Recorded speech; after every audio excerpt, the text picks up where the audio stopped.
Hi everyone, welcome back to my podcast, The Anatomy of Education. I'm Caroline Chen and I'm a rising senior in high school. In this episode, I had the opportunity to speak with Mr. Lennart Koopmann. Lennart Koopmann is an extremely talented software developer who founded the company Graylog in 2012 and recently started a new company, Nzyme, which we will talk about in our conversation. In addition to talking about Nzyme, we also cover topics on how he got into tech, how he thinks high schoolers today should be approaching AI and technology, and so much more. And I can't wait to share our conversation with you all.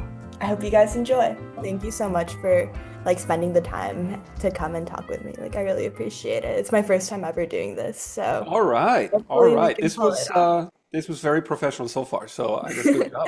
Glad to hear it. Okay, so first I'd kind of like to ask you what first got you interested in the world of technology when you were young?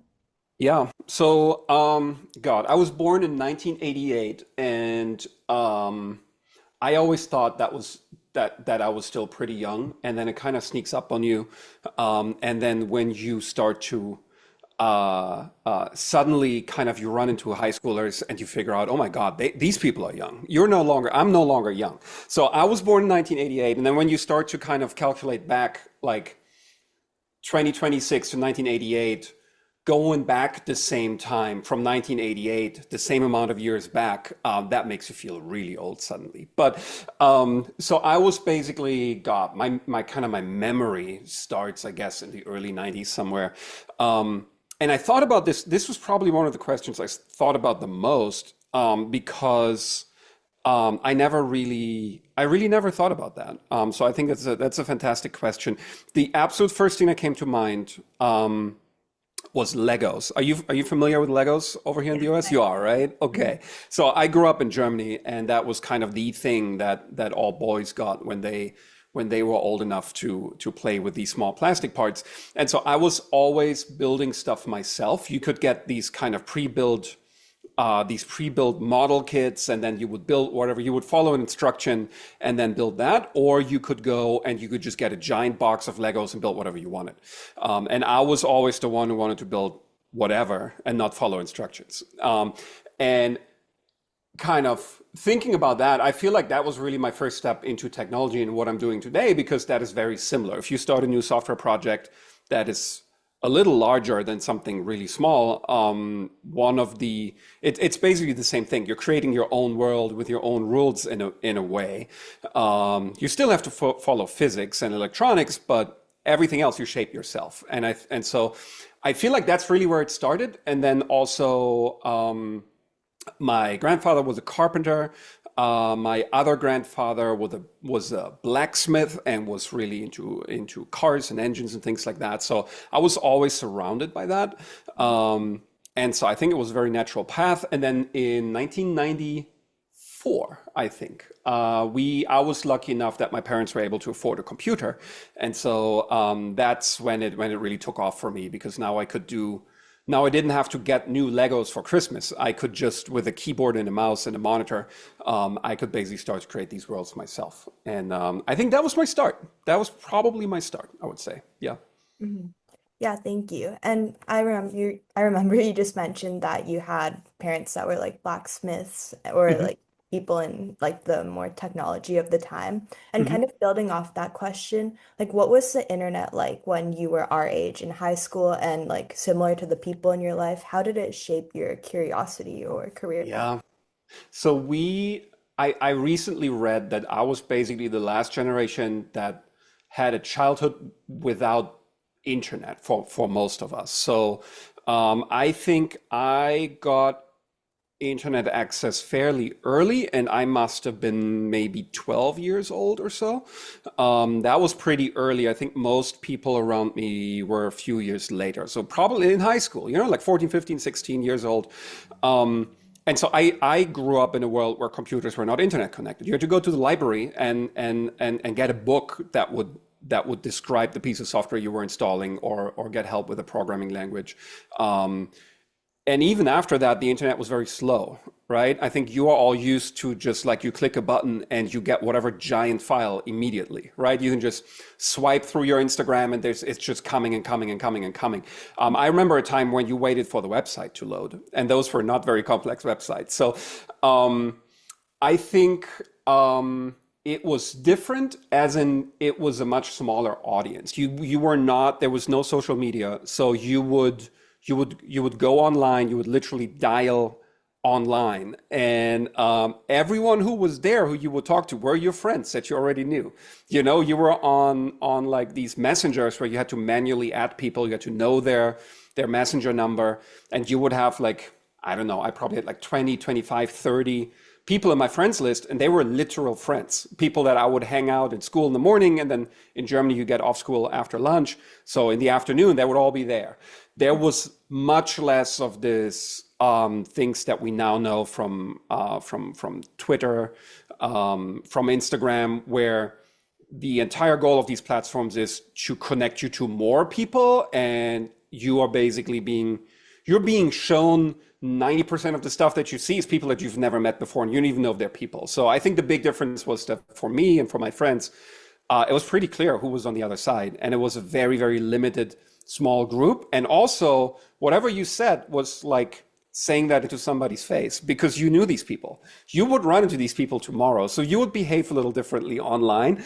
And that changed over the years, obviously, but I think that's probably the big difference when I think about it. Yeah.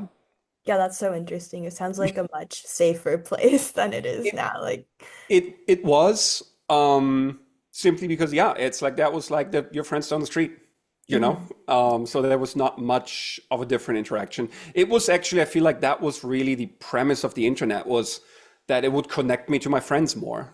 And that's all it did. That's really all it did, and it allowed me to learn whatever I wanted to learn because everything was available online.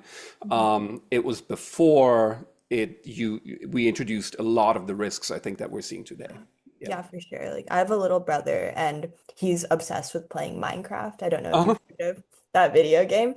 And then there he's like constantly talking with strangers on servers Hmm. through the chat. And it's like actually really incredibly concerning because Yeah. like I want to protect him, but it's hard with the way things are now. Yeah. It was definitely a different time for sure. Mhm. Yeah. Okay, so now kind of pivoting away from your childhood. So in 2012, you founded the company Graylog. So Mhm. could you explain to like a dummy high schooler like me, like what your company does and how did it work?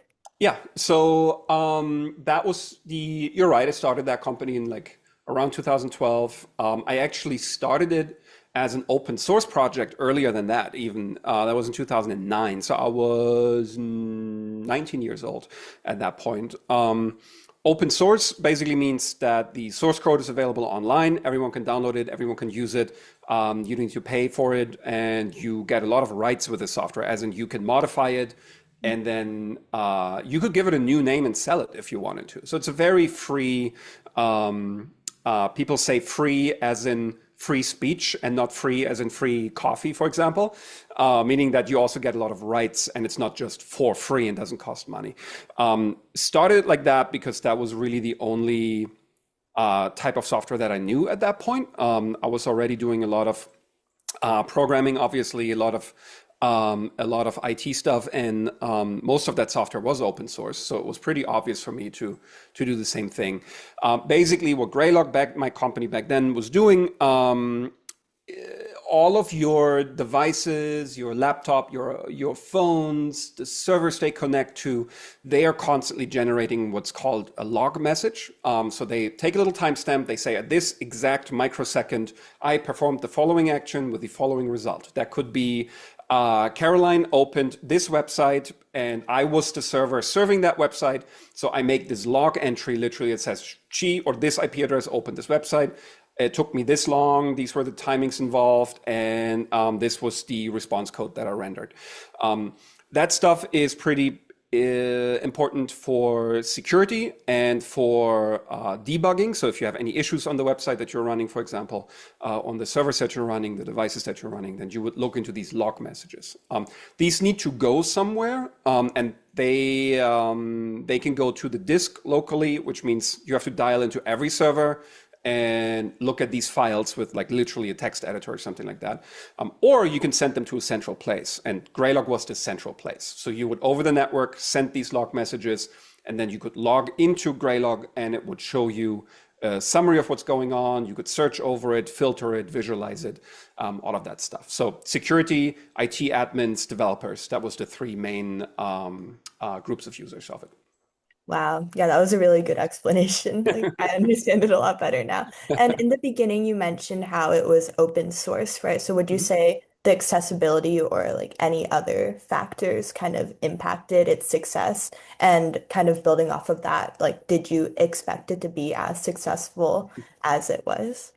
So it did definitely, I think it was the cornerstone of the success of it, because it is much easier to market such a software if you know what you're doing. So it's not automatically easy. You still have to know what you're doing, but because it is free and because people can just go and download it, you're basically unlocking the entire internet and beyond as your user base, right? Everyone can come. No one has to talk to me. No one has to get budget.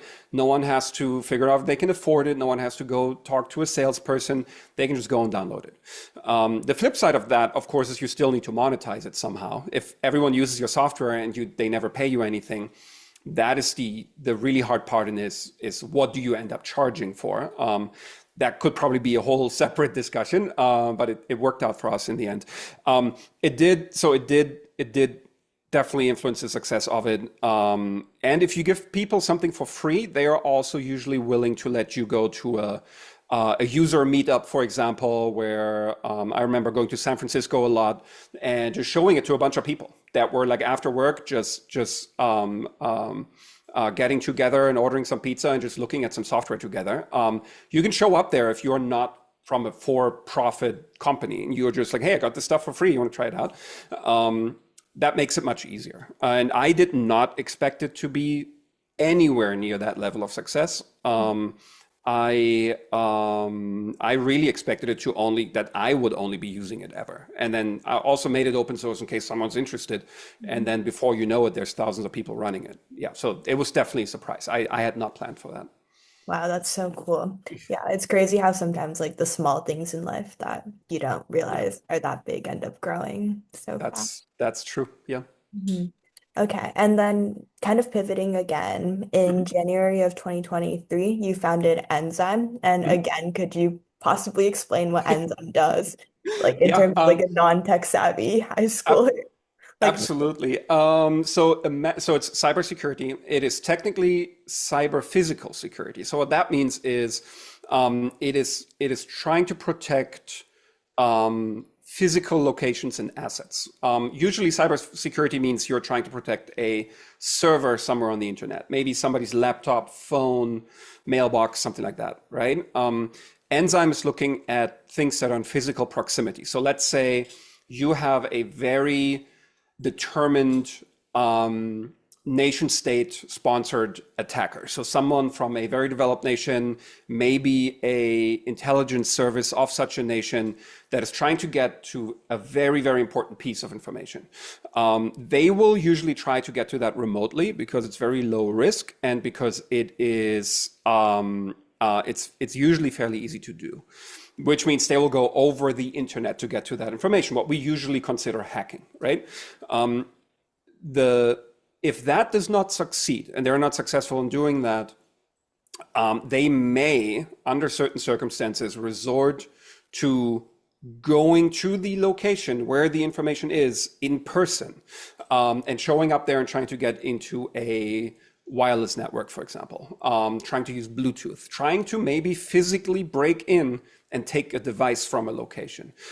That is what Enzyme is trying to protect against. There's many levels to that. There's a certain, I got it right here. That's one of the sensor boards that I'm developing. There's a lot of antennas involved, but as another example, what is part of this is, for example, monitoring GPS. Because if you wanted to, for example, steal a really expensive piece of equipment, a criminal might go and try to trick the GPS sensor in that equipment to think it's still on the parking lot when it's already stolen and on the way somewhere down the highway. Timing of data centers is based on GPS signals. So if you wanted to interrupt a financial institution, you would try to interrupt the GPS signal. So in very short, it's trying to protect physical locations and assets from attackers that are showing up in person. So it's cyber physical protection is what it does. Yeah. That's so interesting. So if you would say it's more of like a way to disrupt it through, or like prevent it and protect it through technology rather than just like, I mean, when you say the words like physically protect, I imagine like tasers and like pepper spray and like stuff like that. Yeah, that Less of is like a violent approach. that is a part of it. But that's of course the last line of defense, right? Is your physical security a literal security guard? Everything up until there is what Nzyme tries to protect against. But in the end, you usually need both, right? And both sides really try to help each other. Yeah. Okay, I see. Thank you. And I wanted to ask, what motivated your shift from Graylog to Enzyme? Like, was it a difficult decision, and were there any factors in particular that helped guide it? Yeah, it was a difficult decision, of course, because I had started the project 2009, started the company 2012, 2013, and then 10 years after that, I left the company, right? And at that point, the company was, I think we're 120 people. And I was of course, managing a lot of people, working very closely with a lot of people. And there's a little bit of this feeling of leaving them behind, right? Because you're leaving and you're doing something new. In the same moment, I think what made it not that hard of a decision is that I think it's a success in itself that the company can live on without me, that we have created structures and an organization that lives on, and it's not relying on one single person, which has to be the goal of every organization sooner or later. And so that's why it wasn't hard to do, and it wasn't a very hard decision for me because I knew that I wanted to do something new. So I was already excited to do something new. This was not out of being disappointed or angry or tired or anything like that. It's just there's something that would be even more fun to do down the road. And so that's of course that's a very good position to leave in. And also after that long of a time, it's just time for something new sometimes, And so that's it. I still talk to the people over there every day. In fact, I have an unread message from one of their developers on my phone right now. It's all good, and it was the right decision. Yeah, and I have a more personal question, like related to that. Like, how would you say it's best to preserve something after you leave it? Like, is there any preemptive steps that you had to take, like prior to your leaving the company? You mean to make sure that the company would not be hurt too much by me leaving? Is that what you Yes. mean? Okay. Yes. I mean, you have there's nothing that you can do very short term, right? You can't just decide to leave on a Sunday and then do some things real quick on Monday and then leave on Tuesday. You have to build an organization that has the right people in the right positions so that this is not that big of a disruption. And I also think you can do some very practical things in that moment. You can stay on as a consultant for a while, because when you leave, it will always be the week after you leave that somebody figures out that there's some sort of access missing, a password, an account, something like that, right? Or just people coming to be like, hey, how did you used to do this or that? Just to be around to answer these questions and help out wherever you can. But it's really a long-term effort. I think in the beginning, all these companies, like right now, my new company right now would honestly probably not survive if I was just stopping tonight, But it's also, there's just no way to grow it to the point for me yet, because we're still too small. We're still tiny. We're really 1.5, 2 people, maybe, depending on how you count. So there's really no need to do that yet. But the moment there's people's livelihoods connected to that they are getting their payroll, that they have a job, that is where it also becomes the responsibility of a CEO and a leader to build a company in a way where it will live on, and where it's not just, if I wasn't on my keyboard tomorrow, it would stop. That's what you have to build over time. But there's also a moment in time to start to build that. You don't have to build this from day one on like that. Yeah, that's so interesting because like I'm an 11th grader right now in Mhm. high school, and now I'm needing to worry about like all the clubs and programs that I founded and started as a student. Like I'm not going to be there to run them in 2 years. Right? So like what can I do in terms of that regard? Yeah. Yeah. Well, thanks for sharing that. But And now I wanted to shift more on the AI aspect because I first heard you speak at the NAIS AI Roundtable hosted by Close Up. You mhm. actually caught me at a good time because the night after listening to your panel, my entire school went down with food poisoning and like Oh, everyone missed the rest of the oh conference. And now no. like everyone's scared of eating in Houston because of how bad it was.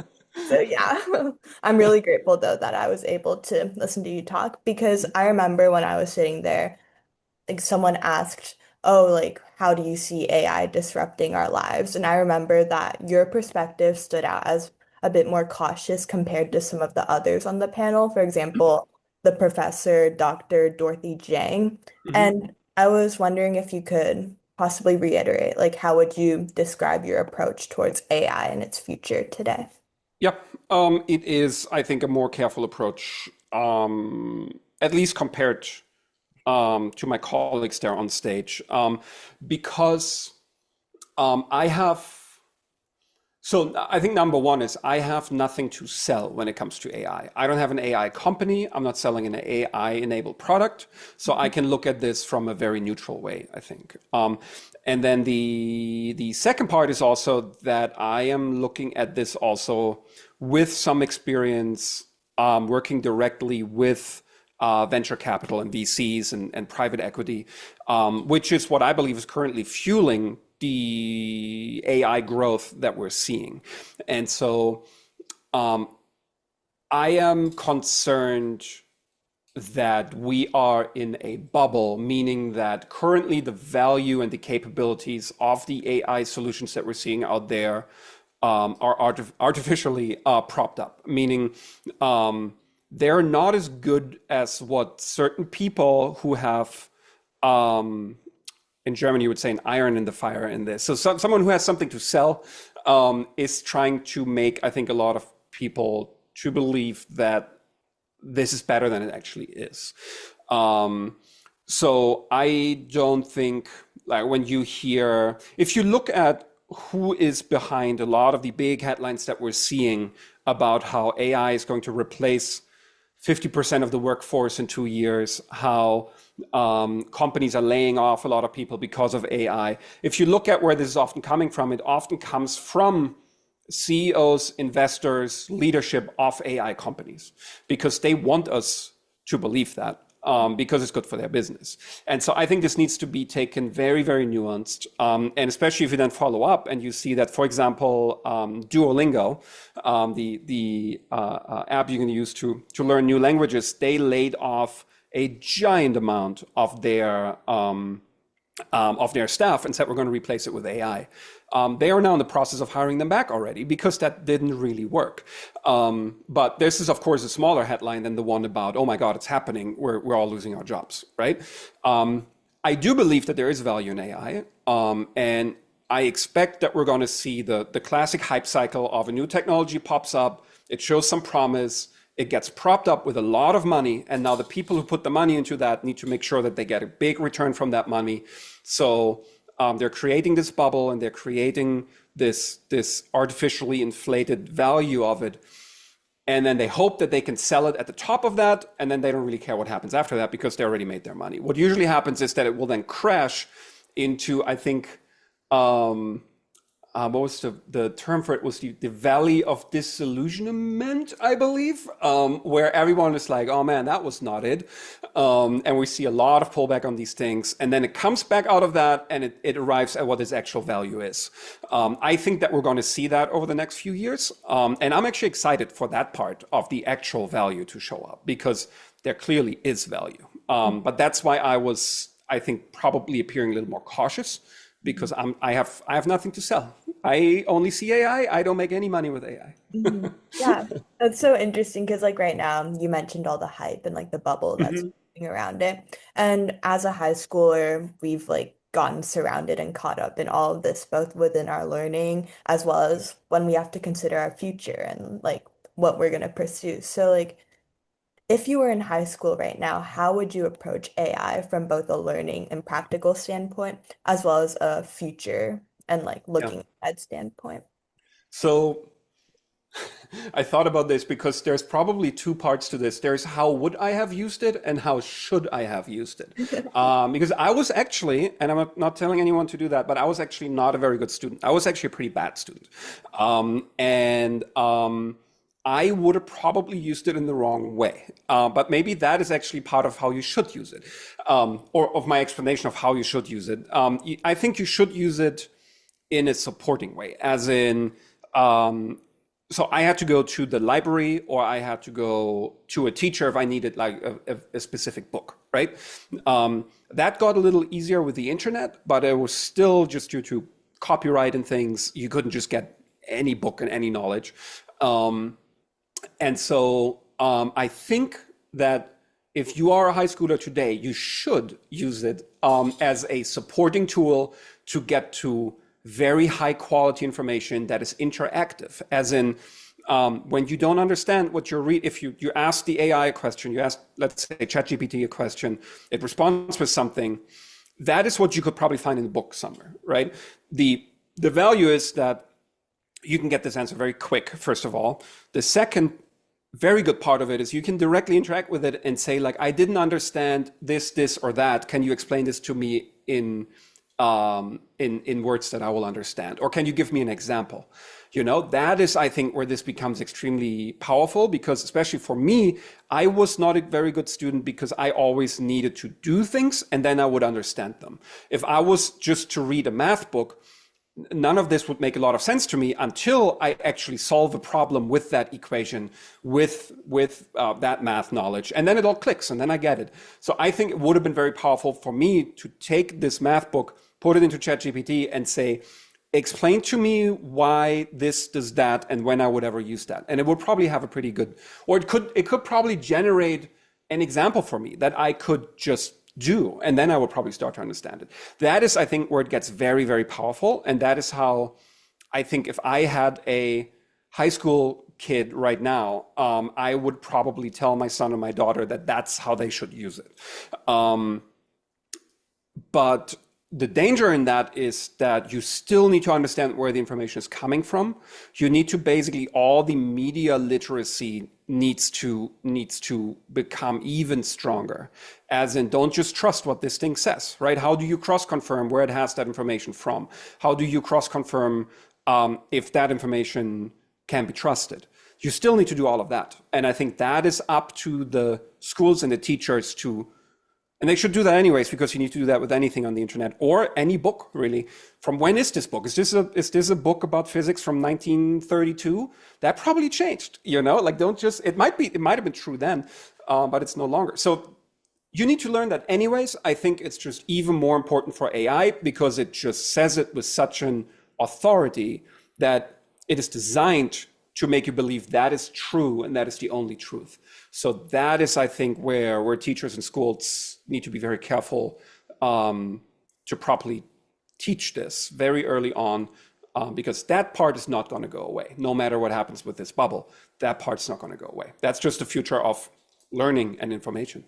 Yeah, that's definitely really interesting, and your perspective definitely resonates with me both through like how I've been using it, because I've definitely been using it as like you said, like a hands-on learning way, so that it can explain to me not just like how to do it, but just like the why behind it, and so I can Right. understand it on like a deeper level. Yeah. And oh, sorry, my Zoom's gonna expire in 10 minutes. That just popped up. So yeah, I think that's definitely a really good perspective, because right now at my school, I co-lead the AI committee, and our goals, rather than like banning AI and like making rules on cheating, we're learning how to use it in a more interactive way that, Yeah. rather than like prevents our learning and shortcuts it, enhances Yeah. it and uses it as like in all the ways that you just mentioned. Yeah. So I think, yeah, thank you for sharing your perspective. I think it's definitely something I agree with. Mhm. And kind of, I know you just touched on this in the past, but I kind of wanted to revert to this question I had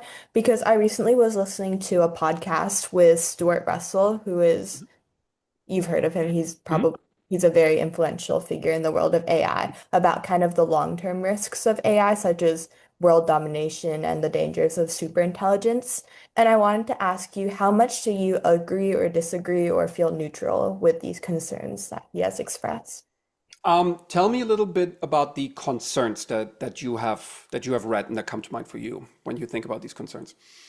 When I think about it or when the What those concerns are that he was stating. Oh, okay. So he was stating how like all the AI company CEOs had to sign a contract saying Mhm, how they like AI might take over the world, and he was saying how kind of there needs to be like a Chernobyl level AI disaster for us mhm, to realize how dangerous AI was and to mhm. actually properly regulate it. Or AI, the other scenario would be AI would just like take over the world as it Yeah. has a bunch of resources and it doesn't even need a physical form. Yeah. My initial reaction is always that I am much more concerned about the societal impact of AI, which I think is a much more realistic, very bad outcome. Because I understand networks, computers, servers, software, that I'm a little less concerned about this somehow just taking over because you would have to somehow create something that can't be turned off. And you can unplug these things, you know? So, and then also just because they're somewhere on a server, what are they going to do? You know, like what's gonna happen to you, right? So little less concerned about that part. I am concerned about the weaponization of AI, the literal weaponization of AI, as in letting AI control lethal systems, which some militaries are playing with. That would now, of course, bring us into a dimension where the AI can cause direct harm, right?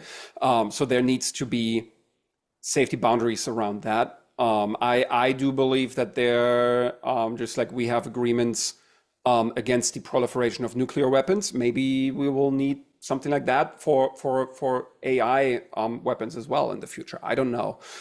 That is something that concerns me, but much more I'm concerned by what happens when over the next 10 years or so these systems do get so good that we do have a large percentage of people starting to lose their jobs.